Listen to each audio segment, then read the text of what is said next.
Story outline: she couldn't walk, speak, or fight. But to one human, she meant everything. Character list: Marcus Rivera, human salvage engineer and former military medic. Nyx, paralyzed Zilithian alien girl with bioluminescent features. Captain Torvin, ruthless alien warlord hunting Nyx. Jenna Cross, Marcus's former crewmate who betrays them. Elder Voss, ancient Zilithian healer who helps them. Part outlines. Part 1, The Broken Angel in the Wasteland. Marcus discovers Nyx abandoned in alien ruins, paralyzed and near death. Despite the danger, he saves her and begins caring for her in a makeshift shelter. Part 2, Trust in the Shadows. As Nyx slowly recovers, Marcus learns her tragic story while enemies close in. Their bond deepens as they face growing threats together. Part 3, Betrayal and Flight. Jenna leads bounty hunters to their hideout. Marcus and Nyx must flee through dangerous territory as their relationship becomes romantic. Part 4, Love Conquers All. The final confrontation with Captain Torvin, Nyx's miraculous healing, and their escape to build a new life together. Part 1, The Broken Angel in the Wasteland. The crimson dust swirled across the barren landscape like dried blood, carried by winds that whispered of ancient death and forgotten civilizations.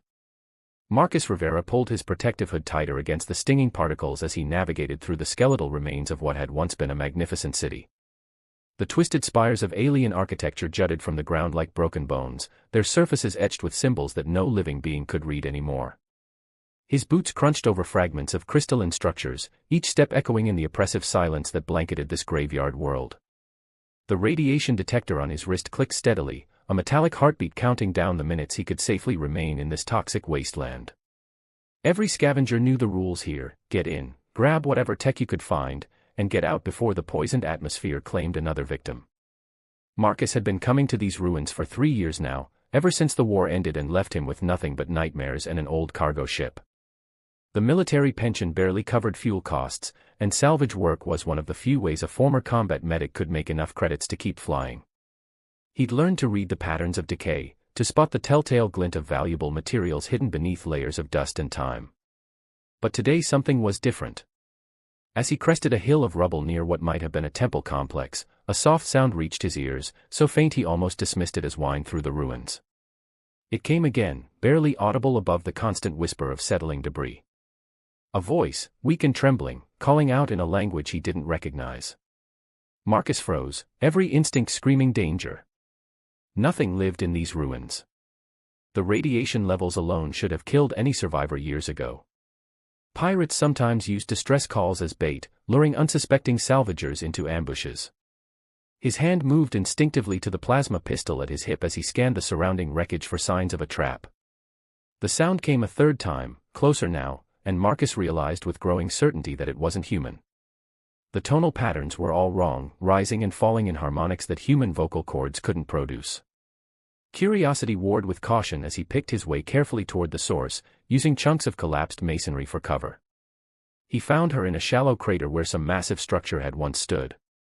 At first glance, she looked almost human, the same basic body plan, 2 arms and 2 legs arranged in familiar proportions. But her skin held a subtle luminescence, pale blue-white like moonlight on water, and intricate patterns of darker blue traced elegant lines along her limbs and face like living tattoos. Her hair was long and silver, spread around her head like spilled starlight against the rust-colored ground. She was clearly dying. Even from a distance, Marcus could see the shallow, labored rise and fall of her chest, the way her body lay twisted at unnatural angles. Dark fluid, blood, he assumed, had pooled beneath her, already beginning to congeal in the thin atmosphere. Her eyes were closed, but her lips moved constantly, forming words in that strange, musical language. Marcus crouched behind a fallen pillar, torn between the desire to help and the knowledge that approaching could be suicide. She could be bait, a trap set by raiders who knew that human psychology often overruled human sense when faced with suffering. But as he watched, she tried to lift her head, the movement so weak and desperate that any doubt about her condition vanished. She was real, she was alone, and she was dying. The combat medic training that had been drilled into him during 8 years of military service kicked in automatically. Marcus burst from cover and sprinted across the open ground, his medical scanner already in hand as he dropped to his knees beside her. The device's readings painted a grim picture: severe trauma to the spinal column, massive blood loss, and radiation poisoning that should have killed her hours ago. Up close, he could see details that made his breath catch. Her features were delicate and perfectly symmetrical, with high cheekbones and a narrow chin that gave her an almost ethereal beauty. But it was her eyes that stopped him cold when they fluttered open at his approach. They were large and entirely black, like pools of liquid night, and they held an intelligence that was unmistakably sentient. She looked at him without fear, which surprised him. Most wounded beings, human or otherwise, showed some combination of terror and hope when help arrived. But her expression was one of calm acceptance, as if she had already made peace with whatever fate awaited her. She spoke again, her voice barely a whisper, and though he couldn't understand the words, the tone was clear. She was asking him who he was. "My name is Marcus," he said softly, not sure if she could understand him but needing to try. "I'm going to help you." Her lips curved in what might have been a smile, and she whispered something that sounded like gratitude. Then her eyes closed again, and for a terrifying moment he thought she had died. But the scanner showed a heartbeat, weak but steady, and her breathing continued its shallow rhythm. Marcus worked quickly, his hands moving with the practiced efficiency of someone who had treated battlefield wounds under enemy fire. He couldn't move her, not with spinal injuries this severe, but he could stabilize her condition and make her as comfortable as possible while he figured out what to do next. The portable medical kit from his salvage pack contained enough supplies to treat basic trauma, though nothing designed for alien physiology. The emergency coagulant seemed to work on her blood, slowing the worst of the bleeding. The pain suppressors were harder to judge, but her face relaxed slightly when he administered them through the universal injector port that most civilized species had standardized decades ago. A thermal blanket helped regulate her body temperature, and the oxygen concentrator provided a steady flow of breathable atmosphere through a mask adapted to fit her facial structure. As he worked, Marcus found himself studying her more closely than medical necessity required. The luminescent patterns on her skin pulsed gently, like a slow heartbeat made visible. Her hands were long and graceful, with fingers that tapered to points rather than blunt tips. Everything about her spoke of a species that had evolved for beauty and elegance rather than raw survival. Which made her presence here even more puzzling. What was she doing in this poisoned wasteland, so far from any known trade routes or inhabited systems? How had she survived the radiation for long enough to call for help? And why was she alone? The last question answered itself when Marcus noticed the restraint marks around her wrists and ankles, thin lines where something had bound her for an extended period. Someone had brought her here deliberately and left her to die. The realization filled him with a cold anger that he hadn't felt since the war. His comm unit crackled to life, startling him from his dark thoughts. The voice that emerged was gravelly and familiar: Captain Reeves, the trader who occasionally bought salvage from Marcus and other independent operators. "Rivera, you copy? Got word there might be heat coming your way. Imperial Patrol spotted some nasty types heading for the ruins. Might want to wrap up whatever you're doing and get clear." Marcus keyed his response, keeping his voice steady despite the adrenaline suddenly flooding his system. "Copy that, Reeves. How long do I have?" "Maybe 2 hours if you're lucky. These aren't regular patrol boats, Marcus. Word is they're hunting something specific. Don't be a hero." The connection cut off, leaving Marcus alone with his patient and a decision that would change both their lives forever. He could abandon her here, take whatever salvage he'd already collected, and be long gone before the hunters arrived. It was the sensible choice, the survival choice that had kept him alive through 3 wars and countless dangerous runs. But as he looked down at her peaceful face, at the trust she had shown by closing her eyes in his presence, he knew he couldn't leave her. Whatever had brought her to this place, whoever had abandoned her here, she deserved better than to die alone in the dust of a dead world. Marcus began packing his gear with grim determination. His ship was parked 3 kilometers away, hidden in a canyon that provided some protection from sensors. If he could get her there safely, he had a full medical bay that might be able to keep her alive long enough to reach a proper hospital. It would mean carrying her across rough terrain while staying ahead of whatever force was hunting her. But Marcus Rivera had never been one to back down from impossible odds. Trust in the shadows. The journey to Marcus's ship became a nightmare of endurance and fear. Every shadow seemed to hide enemies, every distant sound could herald the arrival of the hunters closing in on their position. Marcus had fashioned a crude stretcher from salvaged metal and thermal blankets, but carrying an unconscious alien woman across 3 kilometers of treacherous terrain while avoiding detection pushed his physical limits to the breaking point. Nix, he had started thinking of her by that name after hearing her whisper it in her delirium, drifted in and out of consciousness during the trek. Sometimes her black eyes would flutter open and find his face, and she would murmur something in her musical language that sounded like gratitude or encouragement. Other times she would cry out in apparent pain or fear, her luminescent patterns flaring brighter before dimming again as whatever nightmare plagued her dreams released its hold. Marcus's ship, the Wandering Star, sat exactly where he had left it in the narrow canyon, its scarred hull nearly invisible against the rust-colored rock walls. The old cargo hauler wasn't much to look at. 20 years of hard use had left her patched and battered, but she was reliable and fast when speed mattered. More importantly, she had a medical bay that Marcus had upgraded with equipment salvaged from decommissioned military vessels. Getting Nix aboard required careful maneuvering through the cramped corridors, but Marcus managed to transfer her to the medical bay's main treatment bed without causing further injury. The more sophisticated scanners immediately began providing detailed readings of her condition, and what they revealed made Marcus's heart sink. The spinal damage was even worse than he had feared. Several vertebrae had been crushed, severing the neural pathways that controlled her lower body.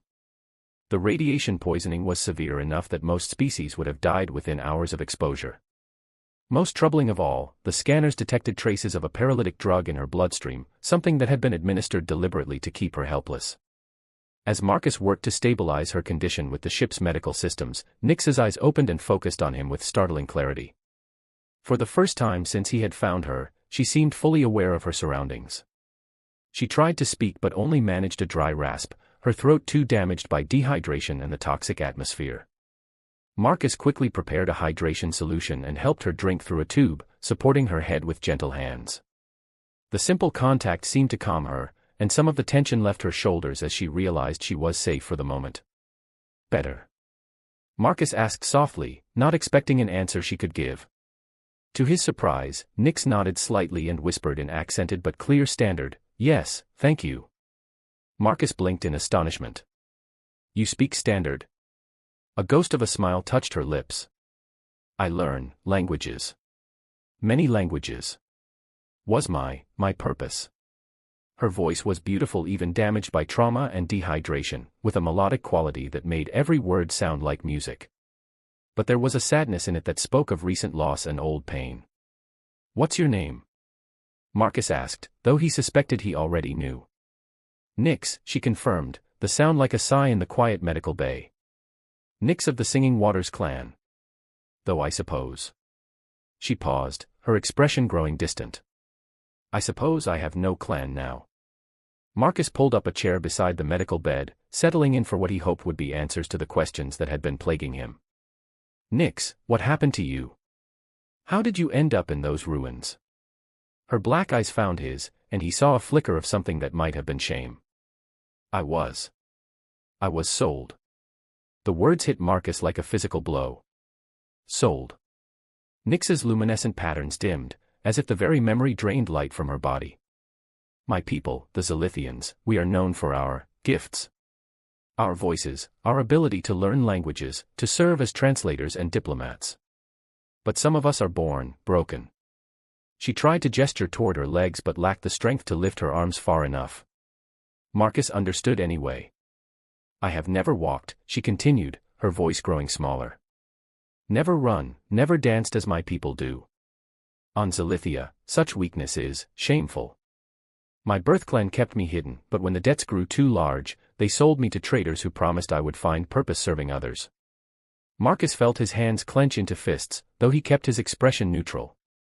The galaxy was full of species who practiced various forms of indentured servitude, but actual slavery was supposed to be illegal in most civilized systems. "The traders sold me to Captain Torvin," Nix whispered, and her patterns flared with what looked like fear. "He collects rare things.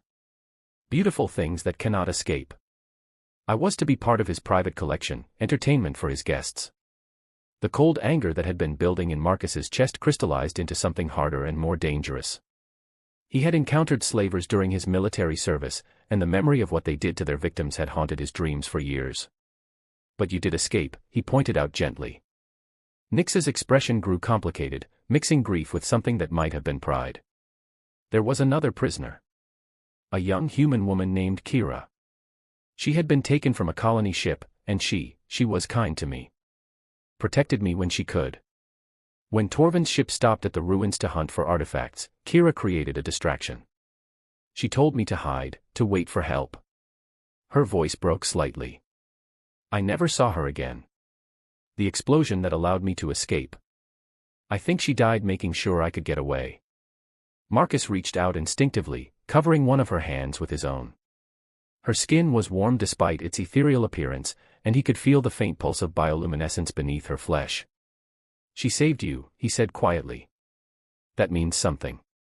Nyx's fingers curled slightly, not quite able to grip his hand but acknowledging the contact. Why? She asked suddenly. Why did you help me? Your people and mine, we have no treaties, no alliances. I am nothing to you. Marcus considered the question seriously. It was one he had been asking himself since the moment he decided to carry her to safety. The practical answer was that leaving someone to die violated everything his medical training had taught him. The deeper answer was more complicated. Because everyone deserves a chance, he said finally. Because that woman, Kira, didn't sacrifice herself so you could die alone in the dust. Something shifted in Nyx's expression, a walls coming down that she had kept in place since awakening.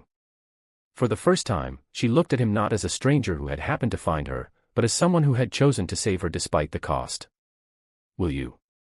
She began, then stopped, as if afraid to voice the question. Will I what? Will you leave me somewhere safe and continue your life? I would understand. You have done more than anyone could expect. Marcus felt something twist inside his chest at the careful hope in her voice, the way she was trying to prepare herself for abandonment even as she dared to wish for something more. Nyx, he said, making his voice as steady and certain as he could manage. I'm not going anywhere. Not until you're safe, healthy, and free to make your own choices about where you want to go. Her black eyes widened, and for a moment the bioluminescent patterns across her skin flared so brightly that they cast shadows on the medical bay walls. Tears, luminous like everything else about her, traced paths down her cheeks. I have never had choices, she whispered. You do now, Marcus promised. The ship's proximity alarms chose that moment to chime, announcing the approach of other vessels. Marcus cursed under his breath and moved to the sensor console, his heart sinking as he read the display. 3 ships, military configuration, heading directly for their position. They found us, he muttered, already moving toward the pilot's seat. Marcus, Nyx called weakly from the medical bed. Captain Torvin will not stop hunting me. He considers me valuable property, and he has resources most people cannot imagine. If you stay with me, you will spend the rest of your life running. Marcus paused in the doorway of the medical bay, looking back at her. She was trying to give him one last chance to abandon her, to save himself from the consequences of his compassion. The smart play would be to take it. Instead, he smiled, the first genuine smile he had felt in months. Then I guess we'd better get good at running. The engines roared to life as Marcus fired up the ship's systems, and the wandering star lifted off from the canyon floor just as the first enemy vessel crested the horizon. As they shot toward open space with pursuit close behind, Marcus heard something he hadn't heard since finding Nyx in the ruins. She was laughing. It was a sound like silver bells in starlight, and despite the danger closing in around them, Marcus found himself laughing too. For the first time in years, he was fighting for something more than mere survival. He was fighting for someone who mattered.